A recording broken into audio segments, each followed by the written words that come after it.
മറ്റൊരു വീഡിയോയിലേക്ക് സ്വാഗതം. ഇന്നിവിടെ വിശകലനം ചെയ്യുന്നത് 7/10/1995 ജനിച്ച ഒരാളുടെ ഗ്രഹസ്ഥിതിയാണ്. പൂരുരുട്ടാതിയാണ് നക്ഷത്രം. പൂരുരുട്ടാതി 3-ാം പാദം. ചിങ്ങലഗ്നം.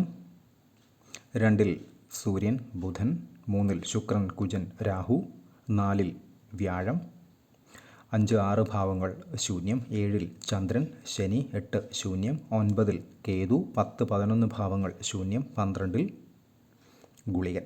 ഇതാണ് ഇദ്ദേഹത്തിൻ്റെ ഗ്രഹസ്ഥിതി. ചിങ്ങലഗ്നം. ലഗ്നത്തിലേക്ക് ഗുളികൻ്റെ 2-ാം ദൃഷ്ടി. 12-ലെ ഗുളികൻ പൊതുവെ ചെലവുകൾ വരുത്തുന്നതിൽ അതിവിദഗ്ധനാണ്. അതുപോലെ തന്നെ ചിങ്ങലഗ്നമായതുകൊണ്ട് തന്നെ മുൻ വീഡിയോയിൽ പറഞ്ഞിട്ടുള്ളത് പോലെ തന്നെ അല്പസ്വല്പം കടുംപിടുത്തം, വാശി, മുൻകോപം പോലെയുള്ള കാര്യങ്ങളൊക്കെ സാഹചര്യങ്ങൾക്കനുസരിച്ച് ഈ വ്യക്തി പ്രകടിപ്പിക്കുന്നതായിരിക്കും. ലഗ്നാധിപനായിട്ടുള്ള ഗ്രഹം 2-ൽ ബുധനോടൊപ്പമാണ്. ബുധൻ്റെ ക്ഷേത്രത്തിലാണ്, ധനസ്ഥാനത്ത് നിൽക്കുന്നു. നല്ലതാണ്. ഈ വ്യക്തിയുടെ ലഗ്നത്തിലേക്ക് ഗുളികൻ്റെ ദൃഷ്ടി വരുന്നു എന്ന് പറയുന്നതിന് ഒരല്പസ്വല്പം നെഗറ്റിവിറ്റി ഉണ്ട്. അതായത് എന്തെങ്കിലുമൊക്കെ തെറ്റായിട്ടുള്ള അബദ്ധങ്ങൾ എന്തെങ്കിലുമൊക്കെ പറ്റാനുള്ള സാധ്യത, അതല്ലെങ്കിൽ ശരിയാണെന്ന് വിചാരിക്കുന്ന ചില തീരുമാനങ്ങൾ, ചിലപ്പോൾ അത് ചെറിയ തീരുമാനങ്ങളാകാം, ചിലപ്പോൾ അത് വലിയ തീരുമാനങ്ങളാവാം, ഒക്കെ തെറ്റാൻ അല്ലെങ്കിൽ എന്തെങ്കിലുമൊക്കെ പിശകുകൾ വരാനുള്ള ഒരു സാധ്യത ഇതിലുണ്ട്. അതുപോലെ തന്നെ ഇദ്ദേഹത്തിൻ്റെ വിവാഹവുമായി ബന്ധപ്പെട്ട് 7-ലാണ് ശനി നിൽക്കുന്നത്. ശാശയോഗം ചെയ്തുകൊണ്ട് 12-ാം ഭാവാധിപനും മാതാവിൻ്റെയും മനസ്സിൻ്റെ സ്ഥാനത്തിൻ്റെയും അധിപനായ ചന്ദ്രൻ നിൽക്കുന്നതും ശനിയോടൊപ്പമാണ്. അപ്പോൾ ശനിയോടൊപ്പം ചന്ദ്രൻ നിൽക്കുന്നത് കൊണ്ട് തന്നെ എന്തെങ്കിലുമൊക്കെ ചെറിയ ടെൻഷൻസ്, കാര്യങ്ങൾ, സമ്മർദ്ദങ്ങളൊക്കെ വിവാഹ സംബന്ധമായിട്ടുണ്ടാകാനുള്ള സ്ട്രെസ് പ്രത്യേകിച്ചും ഒക്കെ ചെറുതായിട്ടുണ്ടാകാനുള്ള ഒരു സാധ്യത ഇതിലുണ്ട്. എന്നാൽ ചെറുതായിട്ട് എന്ന് പറയുമ്പോഴും അതിനെ അല്പം സൂക്ഷ്മതയോടെ തന്നെ കൈകാര്യം ചെയ്യേണ്ടതുമുണ്ട്. അതുപോലെ ഇദ്ദേഹത്തിൻ്റെ ഭാഗ്യസ്ഥാനത്താണ് കേതു നിൽക്കുന്നത്. അവിടേക്ക് രാഹുവിൻ്റെ സ്വാഭാവിക ദൃഷ്ടിയുണ്ട്. അപ്പോൾ ഭാഗ്യാനുഭവങ്ങളുമായി ബന്ധപ്പെട്ട് ഏതെങ്കിലും രീതിയിലുള്ള ചെറിയ രീതിയിലുള്ള തടസ്സം അല്ലെങ്കിൽ ചെറിയ കാലതാമസം പോലെയുള്ള അനുഭവങ്ങളൊക്കെ ഈ വ്യക്തിക്ക് ഉണ്ടാകാനുള്ള ഒരു സാധ്യതയുണ്ട്. 9-ാം ഭാവാധിപൻ നിൽക്കുന്നത് രാഹുവിനോടൊപ്പവും 9-ൽ കേതു രാഹുവിൻ്റെ 7-ാം സ്വാഭാവിക ദൃഷ്ടിയിൽ നിൽക്കുകയും ചെയ്യുന്നതുകൊണ്ടാണ് അത്തരമൊരു അനുഭവം എന്ന് കരുതുക. അതുപോലെ തന്നെ വിവാഹകാരകനായിട്ടുള്ള ഗ്രഹം ഏതൊരു ഗ്രഹനിലയിലും ശുക്രനാണ്. ശുക്രൻ നിൽക്കുന്നത് ശുക്രൻ്റെ ക്ഷേത്രത്തിൽ രാഹുവിനോടൊപ്പമാണ്. അങ്ങനെയുള്ളപ്പോൾ മുൻപരിചയമുള്ള ഏതെങ്കിലും രീതിയിൽ മുൻപരിചയമോ അല്ലെങ്കിൽ ഒരു റിലേഷൻ, പ്രണയം പോലെയുള്ള കാര്യങ്ങളോ ഒക്കെ ഉണ്ടായി വിവാഹത്തിലെത്താനുള്ള ഒരു സാധ്യതയും അതിലുണ്ട്. ഒരു സാധ്യതയാണ്. 100% ഇങ്ങനെ തന്നെ സംഭവിക്കും എന്നൊന്നും അതിനർത്ഥമില്ല. പക്ഷേ ഒരു സാധ്യത അവിടെയുണ്ട്. പ്രത്യേകിച്ചും ബുധദശ നടക്കുന്നു. അതിൽ ശുക്രൻ്റെ അപഹാരവും നടക്കുന്നു. 29/6/2024 തൊട്ട് ഈ വ്യക്തിക്ക് ബുധദശയിൽ ശുക്രൻ്റെ അപഹാരമാണ്. ഇപ്പോൾ പ്രണയം അല്ലെങ്കിൽ റിലേഷൻ പോലെയുള്ള കാര്യങ്ങൾക്കൊക്കെ അനുകൂലമായിട്ടുള്ള സമയമാണ് എന്ന് സാരം.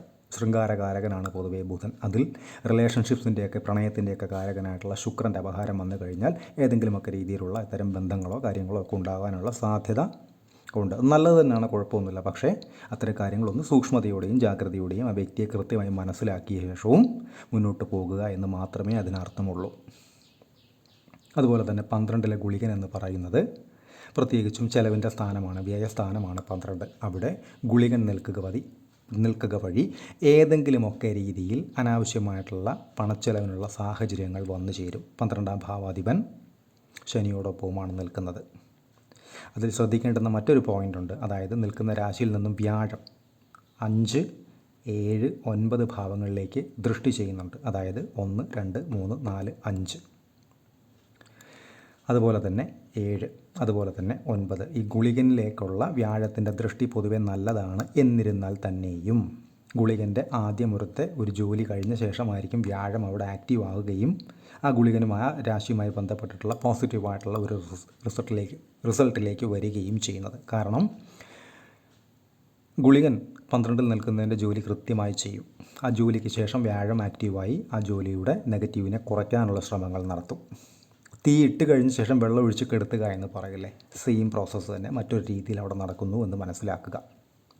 അതുപോലെ തന്നെ ലഗ്നാധിപനായിട്ടുള്ള ഗ്രഹം ധനസ്ഥാനത്ത് ബുധനോടൊപ്പം നിൽക്കുന്നു. ബുധൻ്റെ ക്ഷേത്രത്തിൽ തന്നെ. നല്ലതാണ്, വളരെ നല്ലത് തന്നെയാണ്. ധനപരമായിട്ടുള്ള കാര്യങ്ങൾക്കൊക്കെ വളരെ നല്ലത് തന്നെയാണ്. അതുപോലെ തന്നെ ഈ വ്യക്തി കൃത്യമായി ലഗ്നത്തെ കൊണ്ടും അതുപോലെ തന്നെ വ്യാഴത്തെ കൊണ്ടുമൊക്കെ കൃത്യമായി പരിഹാരങ്ങൾ ചെയ്ത് പോകുക വഴി വളരെ വേഗതയിൽ തന്നെ അദ്ദേഹം ഉദ്ദേശിച്ച, പ്രത്യേകിച്ചും ജോലി സംബന്ധമായിട്ടുള്ള, വിവാഹ സംബന്ധമായിട്ടുള്ള കാര്യങ്ങളൊക്കെ അദ്ദേഹം ഉദ്ദേശിച്ച രീതിയിൽ ഉദ്ദേശിച്ച സമയത്ത് തന്നെ കിട്ടുന്നതിന് ഭാഗ്യാനുഭവങ്ങൾ ഉണ്ടാകും എന്നും മനസ്സിലാക്കുക. ഇവിടെ പ്രത്യേകിച്ച് പറയേണ്ടുന്ന ഒരു കാര്യമെന്ന് പറയുന്നത്, ശശയോഗം ചെയ്താണ് ശനി നിൽക്കുന്നത്. നല്ലത് തന്നെയാണ്. അപ്പോൾ മനസ്സിൻ്റെ കാരകനായിട്ടുള്ള ഗ്രഹം ചന്ദ്രൻ അവിടെ നിൽക്കുകയും ചെയ്യുമ്പോൾ ഏതെങ്കിലുമൊക്കെ നേരത്തെ പറഞ്ഞതുപോലെ ഏതെങ്കിലുമൊക്കെ രീതിയിലുള്ള ചെറിയ തർക്കങ്ങൾ അല്ലെങ്കിൽ ചെറിയ മാനസികമായിട്ടുള്ള ബുദ്ധിമുട്ടുകൾ, കാര്യങ്ങളൊക്കെ വിവാഹ സംബന്ധമായിട്ടുള്ള കാര്യങ്ങളിൽ ഉണ്ടാകാം.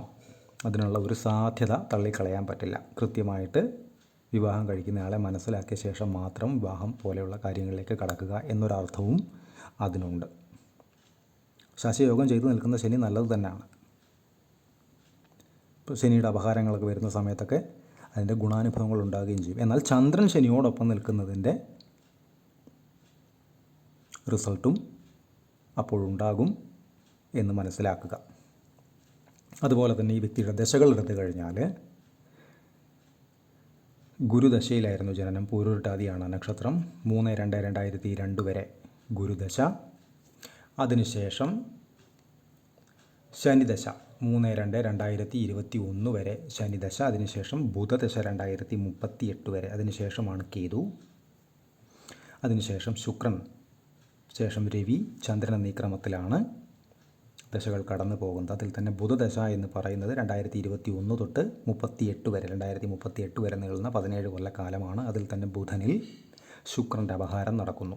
29/6/2024 തൊട്ട് 30/4/2027 വരെ. ഈ ശുക്രൻ്റെ അപഹാരം എന്ന് പറയുമ്പോൾ ശുക്രൻ്റെ ക്ഷേത്രത്തിൽ രാഹു ബന്ധത്തിലാണ് നിൽക്കുന്നത്. നവാംശത്തിലും ശുക്രൻ്റെ പൊസിഷൻ അവിടെ തന്നെയാണ്, രാഹുവിൻ്റെയും പൊസിഷൻ അവിടെ തന്നെയാണ്. അപ്പോൾ അത്തരം ആളുകൾക്ക് പൊതുവേ ഒരു റിലേഷൻ പോലെയുള്ള കാര്യങ്ങളൊക്കെ ഉണ്ടാകാനുള്ള ഒരു സാധ്യത വളരെ കൂടുതലാണ്. അതിൽ തെറ്റൊന്നും പറയാനില്ല. പക്ഷേ നേരത്തെ പറഞ്ഞ കാര്യങ്ങൾ കൂടെ പരിഗണിച്ച് വേണം അത്തരം കാര്യങ്ങളുമായിട്ട് മുന്നോട്ട് പോകാൻ എന്ന സാരം. ഇത്രയുമാണ് പ്രധാനമായിട്ടും ഈ ഗ്രഹനില പെട്ടെന്ന് വിശകലനം ചെയ്യുന്ന സമയത്ത് മനസ്സിലേക്ക് വരുന്ന കാര്യങ്ങളെന്ന് പറയുന്നത്. ഇവിടെ ശ്രദ്ധിക്കേണ്ടുന്ന മറ്റൊരു പോയിൻ്റുണ്ട്. ഈ കേതു, 9-ലെ കേതു എന്ന് പറയുന്നത് ഭാഗ്യാനുഭവങ്ങൾക്കൊരല്പം തർക്കം അല്ലെങ്കിൽ ഒരല്പം കാലതാമസം അല്ലെങ്കിൽ ഒരല്പം തടസ്സം വരുത്തുമെന്നതിൽ സംശയമില്ല. കാരണം രാഹുവിൻ്റെ സ്വാഭാവിക ദൃഷ്ടിയുണ്ട്. നിൽക്കുന്ന രാശിയിൽ നിന്നും രാഹു 6, 7, 9, 12 ഭാവങ്ങളിലേക്കാണ് ദൃഷ്ടി ചെയ്യുന്നത്.